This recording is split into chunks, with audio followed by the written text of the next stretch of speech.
What is up, everybody? Welcome back to another edition of the Sheehan Show. Me, Sean Sheehan, here on Sherdog.com, and I am back with another edition of the betting show as we look ahead to UFC Fight Night 253, Manal Cape versus Asu Almabayev, which goes down on March 1st over in the UFC Apex in Las Vegas, Nevada.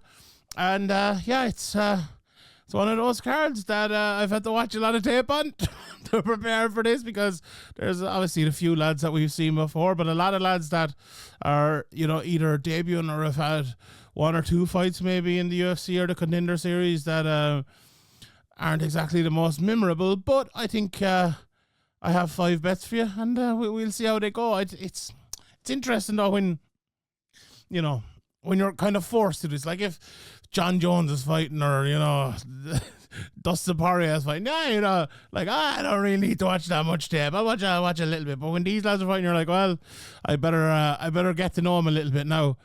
That's easier said than done as well. And I always harken back to that clip that went kind of half viral of Daniel Cormier talking about Max Holloway and being absolutely astonished by him throwing that kind of spinning kick that he throws, and then someone had like Max Holloway thrown it like 15 times before. Or funnily enough, a guy who was announced for the PFL tournament today, Mark Casey, before, just absolutely astonished that he would wrestle, even though he's wrestled many times in his career. So I'm sure I've done that a few times myself before, and it's not the easiest thing to get everything right, but we'll try as hard as we can. Speaking of getting things right, or not, as the case may be, let's look back at last week before we look ahead to next week. So we had a mixed week last week. So I gave you 9 bets from last week. The Flier didn't hit, and we went 4-4 in the other 8 bets. And it was a tough week, honestly, because there was a couple of big underdogs won, and we had the favourites in those ones. Now usually I'd be the other way around, maybe, and I don't know, maybe I got too much into it last week, and I thought too much about it. But look, we live and we learn, and we come again. So the flyer was Fluffy Hernandez to get the TKO KO, more like a TKO than a KO, to be honest, a plus 500. That didn't hit. Obviously the fight's been the decision. I actually thought Allen won. I thought it was a very close decision, but by the letter of the law, in my interpretation of it, I thought Allen might have just done enough, but it was 50-50 fight, not a robbery or anything by any means, but there you go. And then the other side of it, then that was the last bet. The first bet I gave was Sam Creasy to win, and as I said last week, I was very, very torn in it. He ended up losing the decision somewhat controversially. I would say, again, a close fight, but not a robbery by any means. And while we have it here, the other losing ones were Stephen Keert, who I gave against the Irish bet Henry Felipe, and he lost. Milos Petrosek lost to Mick Stanton, and Basharat had him to win by decision, and he got knocked out heavily. But the winning bets we had, on a more positive note, we had Mark Hume over in Octagon. He won at -110, so pretty good price there. Leo Brick down the main event. KSW won at -188. Dominic Humberger -225 won as well. And actually, I'm not sure if this is a winning bet or not, because I didn't actually bet this one myself. I had a couple of other bets, and not necessarily this one. Cejudo versus Song fight goes to a decision at -138. Like, it did go to a decision. It did go to the cards, but it was a it was a technical decision, I suppose. But I'm calling it a winning bet. If anyone would like to call me up on it, and if it wasn't a winning bet, if you had betting it and you didn't get paid, I can absolutely adjust it. But I'm putting it down as a winning bet for now, because it did go to a decision. So there you go. So overall, we went 4 from 8 last week, 0 on the Flyer. Haven't hit a Flyer yet this year, but we're 17 correct from 27 bets this year. So, is that correct? Do you know what? I'll make sure that's correct before next week as well. But I believe that is correct. So no, it's not correct. It's not. I'm really terrible at it. It's 17 from 31. 17 from 30. I added 4 instead of 8. That's how I got there. So 17 from 31. 17 from 31. And that's not the best to start for betting tips, but here we go anyway. And let's get straight into it. Let's talk about the tips for next week. So One of the guys who I watched a good bit on, even though there isn't a whole pile of top level tape on him for this, is Danny Barlow, and I'm picking him to win his fight by TKO KO at -138 against Sam Patterson. Now, there's a couple of reasons for this why I'm going for this, and I'll just say this right here right now. I will contradict myself a few times throughout this because I am picking different lads to win different fights for different reasons to the lad previously on this very podcast. But there, that's the way fights are. Like in one fight, I'll say, "Oh, lad's going to win it because he's going to wrestle him," and the other fight, I'm going to say, the lad's going to win it because he can't wrestle him. So I just want to throw that out there because believe me, I understand the contradictions in this. So this is one of the ones where I'm backing the power. And I think Danny Barlow just looks like one of those lads that if he's not met with an opponent like he was last time out in that Nikolai Vertetinkov, which we saw again recently, who's not like every time he went near him, I watched back that fight, he was just clinching him and holding him and clinching him and holding him and just making it, he was in soccer parlance, he was looking for a nil-all draw kind of thing. He was just trying to survive in that fight. That's when I think Barlow will find some issues getting the finish. But if that doesn't happen, I think he has real power. He's good cardio. He's good at picking the shots.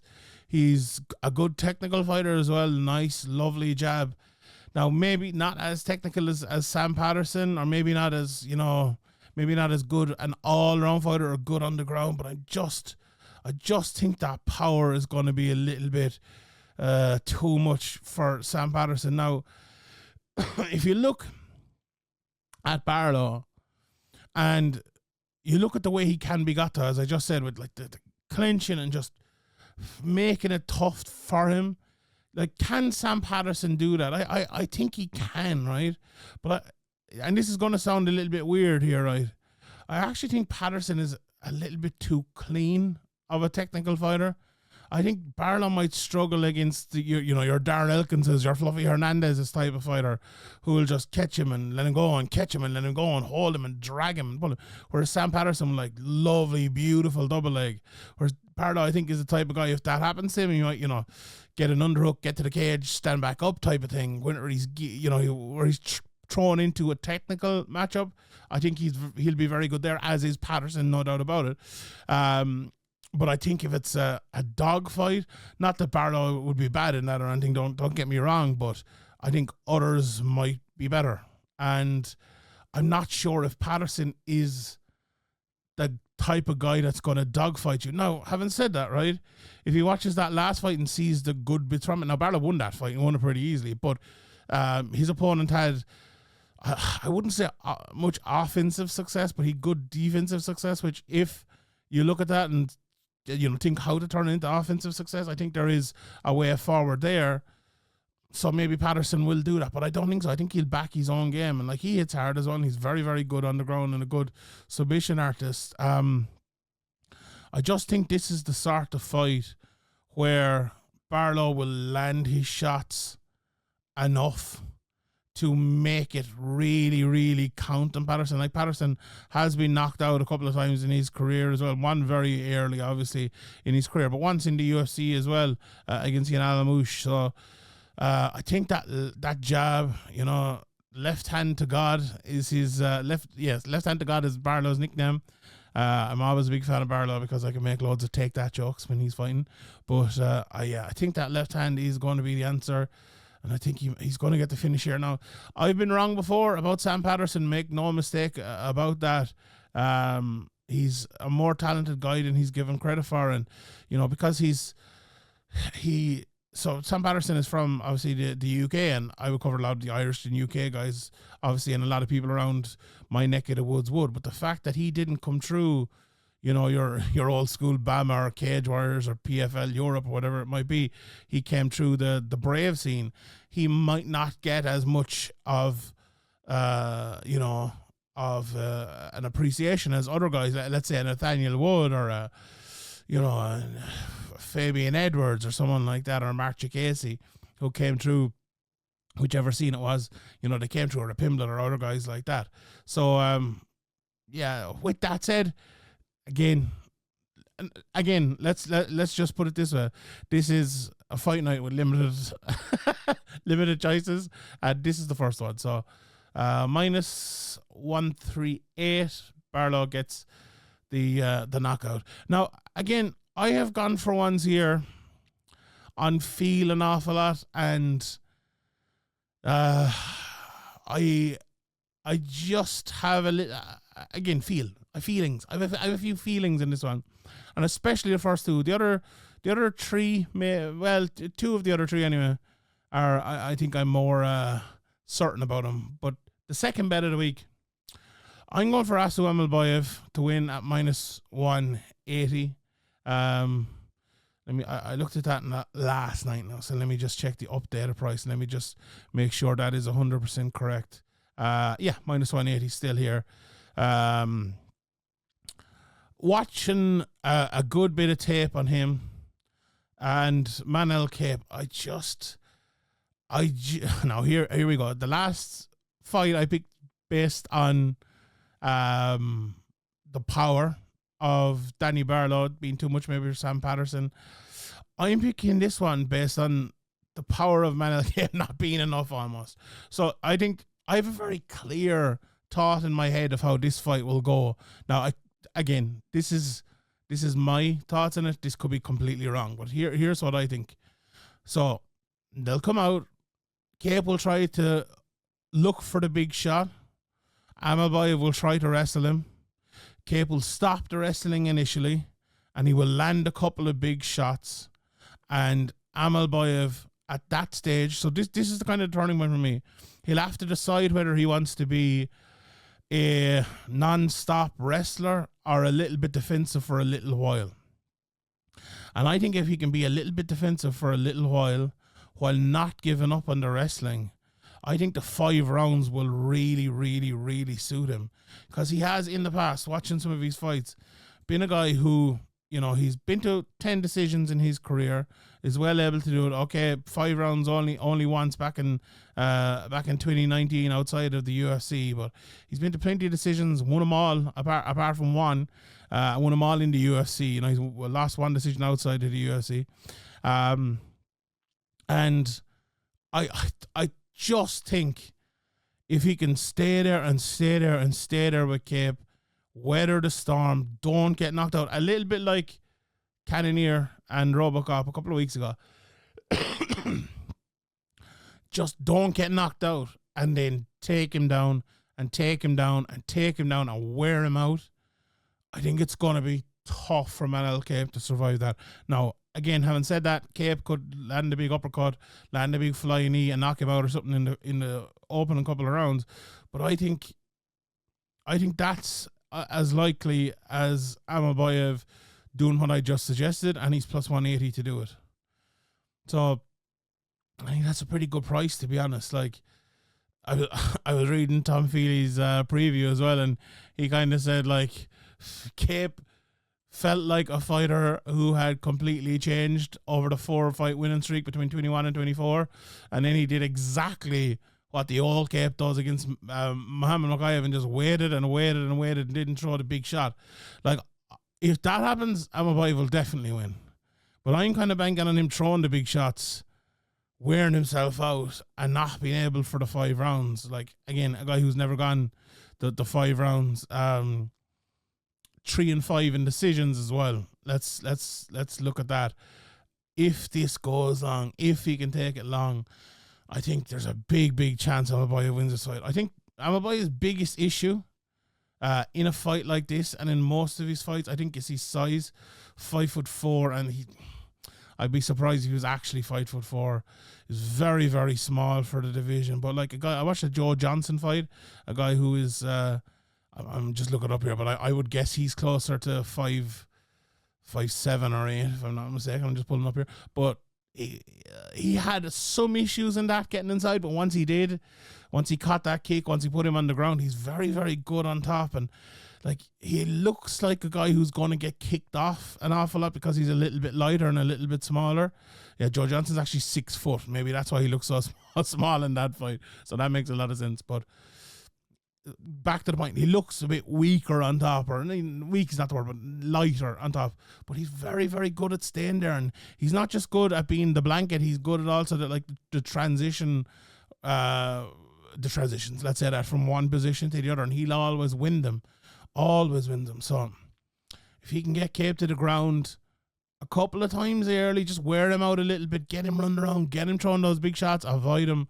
I think by the time the third, fourth, fifth round comes, Almabayev should be finding a little bit easier to get takedowns, finding a little bit easier to hold him down, and getting the win. So I'm going for Almabayev to win on that one. Right. We're going to the big boys next.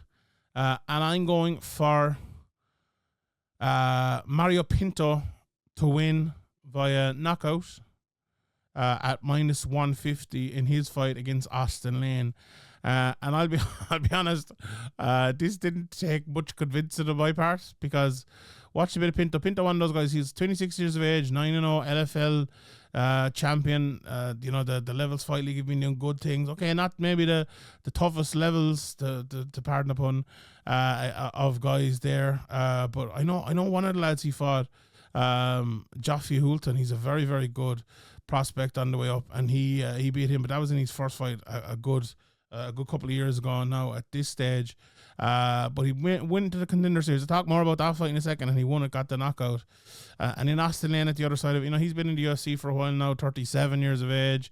19 fights into his career, made his UFC debut in 23 after the 22 Contender Series fight. I'm watching Pinto's Contender Series fight, and then watching back the Tafa fight. It's very hard not to see poor old Austin Lane get knocked out in this one.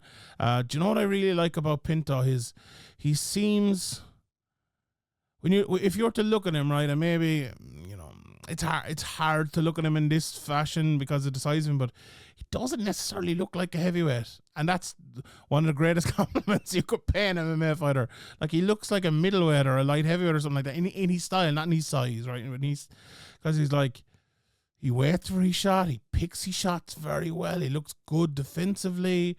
Now, again, he's undefeated and hasn't come up maybe against a guy who'll fight back necessarily with him in the fights that I've seen. Now, that might be a little bit harsh there on some of the lads. I haven't seen all his fights, but he just looks like such a good defensive and offensive fighter, and like he reminds me a little bit in his style, not necessarily as a fighter, but Alex Pereira a little bit.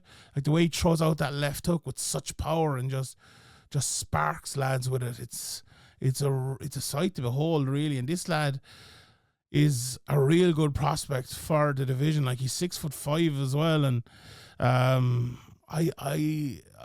someone asked me a few weeks ago about prospects for the division. Actually, someone asked me on my Q&A over in Severe May about him this week, and I didn't really know him until I watched a couple of his fights here today. And I'll tell you what, I know him now. I know him now, and he's a very, very good fighter. Austin Lane will go to war, and sometimes he'll come out on the right side of it, and sometimes he won't. I just can't get that Tafa fight out of my mind, where he just got walked onto a left hand and knocked out. Pinto will almost certainly do the same. Surely do the same.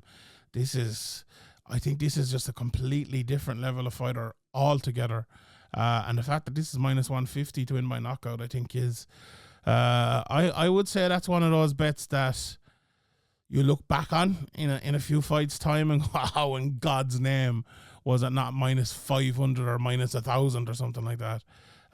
This guy is just waiting to burst onto the scene, I think. And in this heavyweight division, where Walter Walker got, after being like 1-2 or 2-1 in the UFC or whatever, he's now ranked. I think maybe Pinto could be ranked next week after this win here. So I really like him, and I love that bet to win by knockout. Another bet I really like is the Gomis versus Amil fight to go to decision. It's minus 225. Maybe you could get a little bit of a better price than that. Not the most amazing price in the world, but I feel pretty strongly about this. I spoke earlier about betting on power an awful lot. And if you're to do that here, you could do that with Hyder and Amil. He's a good few knockouts. He's won 3 of his last 4 fights by knockout, 2 of which have been in the UFC, and one can necessarily win the decision.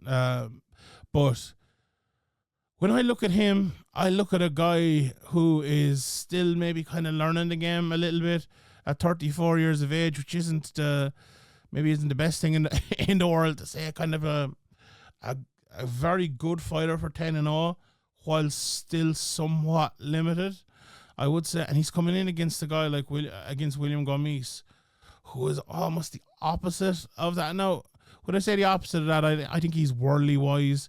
He's seen a lot of the game, like some of the guys he's been in there with. Like, Hyder Amir has just not seen that level of fighter. Like, he's been in there with Saladin Parnasse. He's been in there with Morgan Charrier, Tobias Cerilla, Jarno Aarons in the UFC, Joanderson Brito, Yanis Kimori. Like, okay, those last few fighters, not amazing fighters, but, a good solid pros. Hyder Amir, there's, Inri Samnes, not a bad fighter. But other than that, there really isn't. Chase Gibson, not a bad fighter either. No, I'm sure none of these lads are bad fighters, but I think what Amil brings is, he reminds me a bit of that Nate the Train guy. Now, in a different sort of way, I actually think he's a better athlete than Nate the Train. In like Nate the Train might be a better, how would you put this? Like grinder athlete. He might keep going all the time.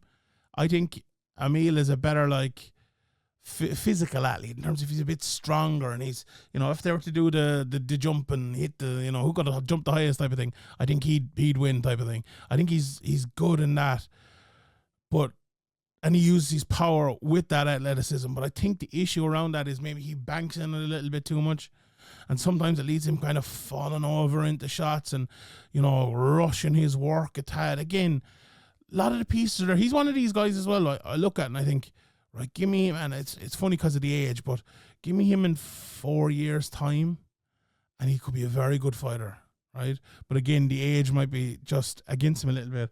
Like, he probably has a higher ceiling than Gomis, but I think as we speak right now, Gomis is more worldly wise than him, and will be able to deal with his game better than anyone else has dealt with it before. So let's come to the bet there. The fight to go to a decision. I'm not picking either of them to win because honestly, I'm not sure who will win. So Amil has been dominant in his first 10 fights, and still 3 of them have gone to a decision, which is, okay, 30%. Like, it's not a huge amount, but still, this early in your career, I think it is bigger than you'd want. And for Gomis, 7 of his 16 fights have gone to a decision, including 3 of the last 4, and the other one finished in the 3rd round. So he is going longer in fights. And if you've ever watched William Gomis fight, you know what type of fighter he is. You go back and watch that to be a Cerilla fight, or don't maybe. It wasn't the most exciting fight in the world, but actually, I would. To be a Cerilla is very similar to Hyder Amil, and I mean, like, more scary, maybe a little bit, maybe not as powerful, but he's forward pressure and throwing his big shots. And what did Gomis do? He just danced around him and danced around him and danced around him and danced around him. I think that's what he'll be doing here, right? And I think what Amil will try to do is go forward and hit him, go forward and hit him, go forward and hit him. I think Gomis will probably have more success in that dance, right? But that doesn't mean he'll win the fight necessarily. All Amil has to do is to, push him against the cage and land a few elbows, or take him down and land a few shots, or land one big shot around, and he'll probably win the decision. The way fights are judged today, which I think is the correct way to judge fights. No, that sounded like I was taking a shot there.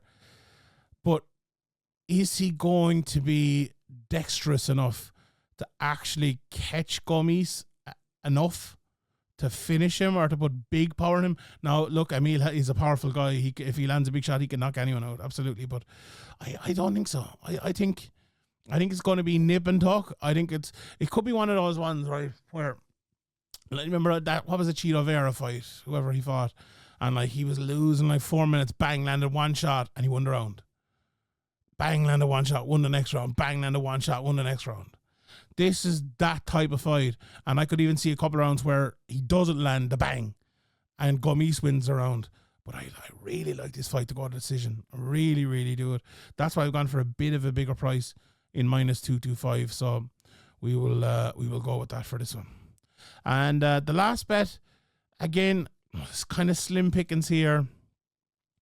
But I've gone for Julian Marquez to get the knockout at +425. And the reason I've gone for that is more so the price than anything else. And I think because he has lost these last 3 in a row, because he's been finished in those 3 in a row, he will be desperate. And he's fighting a guy in Cody Brundage who has lost a good few of his last few fights as well, who will be a little bit desperate himself, and who I think might carry a little bit less power than Julian Marquez. So this is, I don't have a massive, big technical breakdown of this fight. Two limited enough fighters who I think both are going to go out. Look, at 34 years of age for Marquez, Brundage is only 30 years of age. He seems older, and I just think they're gonna trade bombs for a while, and you know the cards will fall where they may. And I have a sneaky feeling that Marquez might be the one to land. Now I could be completely and utterly wrong here. Again, this is a flyer, and look, the flyers, I know I'm keeping track of them and everything, but I don't really want to. My 4 bets are the real bets, right? The flyers are going to be genuine flyers. I said that from the start of the year, and I mean it. The flyers are going to be genuine flyers this year. So, like, Marquez has yet to get like that big knockout in the UFC. He's a lot of them outside of the UFC. One in the Contender Series against Phil Hawes, but it's submissions so far in the UFC. He's been knocked out 3 times as well. Is he due one? Is he due a knockout? Maybe he is. Maybe he isn't. But we'll go with it anyway. Again, this is the ultimate flyer, and we'll go with Julian Marquez for the knockout. Right. Other than that, I don't have a whole lot for you. The other fight I was looking at was Esteban Ribovic versus Nasrat Haqparast. And this is a real weird one for me because I watched a bit of Ribovic, and he's so exciting, and you know, he's a guy who just gets hit and bounces back and gets hit and bounces back. And you know, I have a soft spot for fighters like that. I mentioned Darren Elkins twice already in his show. And maybe I wouldn't put him in the Darren Elkins bracket necessarily, but he's well able to do it. He's not the most technical guy in the world. Again, reading Tom Feely's article about him, please go over and read that. He was kind of saying the same thing as I was thinking, that like, and I believe he picked Haqparast, spoiler alert, that Ribovic against a technical guy like Haqparast could struggle. And I think the same. And at this price, +240 for Haqparast, I think you have to bet him at that price. I think if you're betting this straight up, like best price on Ribovic is -275. I think Haqparast is the bet there. I think he is a better technical fighter. The problem with Haqparast is it feels like his time came and his time went. Whereas Ribovic is maybe it's his time now. But is he as good a fighter as him? No. But sometimes fighters who are not as good as others win. And, you know, MMA is a true equalizer at times. And that could be the case here. But that's definitely what I would keep an eye on, to be sure. Andrea Lee against JJ Aldrich. I'm a sucker for betting Andrea Lee. JJ Aldrich's wrestling is going to be a little bit too much for her. And her kind of straight down striking. No, I'm going to go for Andrea. I'm going to be a sucker again. I'm going to be a sucker. I love that +175 price. Absolutely love it. I like Montana De La Rosa +125 in her fight against Luina Carolina. And Shepe Marscal's a big favorite there as well. John Castaneda is a big favorite. So I have some big favorites on that undercard. But Yeah, that's the top and bottom of it. I suppose just on the main event as well, obviously we gave the bet for that, but the few of the prices throughout that. Almabayev straight up as plus 180 as we gave it. Best price on Cape is minus 218. Fight to go to decision, minus 120 best price. Very interesting.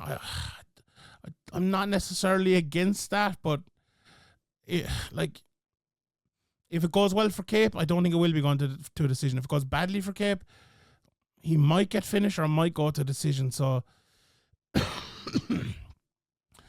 choose your poison there, basically. And like if it does go badly for Cape, I'm gonna buy a best price plus 1,800 for the knockout. Love that. 1,200 for the submission.